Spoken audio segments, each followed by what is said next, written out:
মহান আল্লাহর নৈকট্য লাভের আশায় পশু কোরবানির মধ্য দিয়ে সৌদি আরবে পালিত হল পবিত্র ঈদুল আজহা। মক্কার মসজিদুল হারামে ঈদের প্রধান জামাতে শামিল হন লাখো মুসল্লি।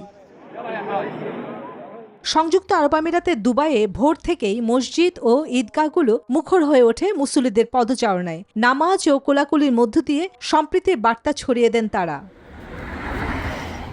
জর্ডানের রাজধানী আম্মানে বাংলাদেশিদের মসজিদ কমিটির উদ্যোগে বড় জামাত অনুষ্ঠিত হয়। এদিকে দূতাবাসের উদ্যোগে বাংলাদেশিদের জন্য আলাদা ঈদের জামাত অনুষ্ঠিত হয় কাতারে। ঈদের আনন্দ ভাগাভাগি করে নেন প্রবাসীরা।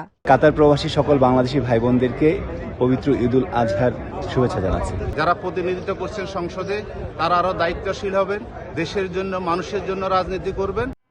অন্যদিকে যুদ্ধ সংঘাতের কারণে শঙ্কার প্রত্যাশার এক ভিন্ন আবহে লেবাননে ঈদ উদযাপন করেছেন মুসলমানরা। সৌদির সাথে মিল রেখে পাকিস্তান ও ভারতের একাংশ পালন করেছেন কুরবানির ঈদ। মালয়েশিয়ার কুয়ালালামপুরে জাতীয় মসজিদ ও হাং তুয়ার আল বুখারি মসজিদে ঈদের জামাত আদায় করেন মুসল্লিরা। নামাজ শেষে ঈদের আনন্দ ভাগাভাগি করে নেন প্রবাসী বাংলাদেশিরা। উৎসাহ উদ্দীপনার মধ্যে এবং একটা সম্প্রীতি এবং বন্ধনের মাধ্যমে সবাই যে ঈদ পালন করে এটা দেখে খুবই ভালো লাগছে। মালদ্বীপে উৎসবমুখর পরিবেশে উদযাপিত হয়েছে ঈদুল আজহা। দেশের যে একটা আনন্দ, ওই জিনিসটা আমরা এখানে যতই আনন্দ উপভোগ করি তারপর আমাদের কাছে একটা অন্যরকম একটা ফিল হয়।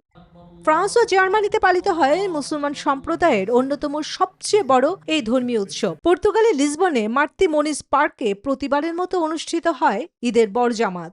বাংলাদেশের ঈদ এবং বাংলাদেশের আনন্দ অনেক মিস করি। হৃদয় পড়ে আছে আমাদের প্রিয় মাতৃভূমিতে, আমাদের আত্মীয় স্বজনের কাছে।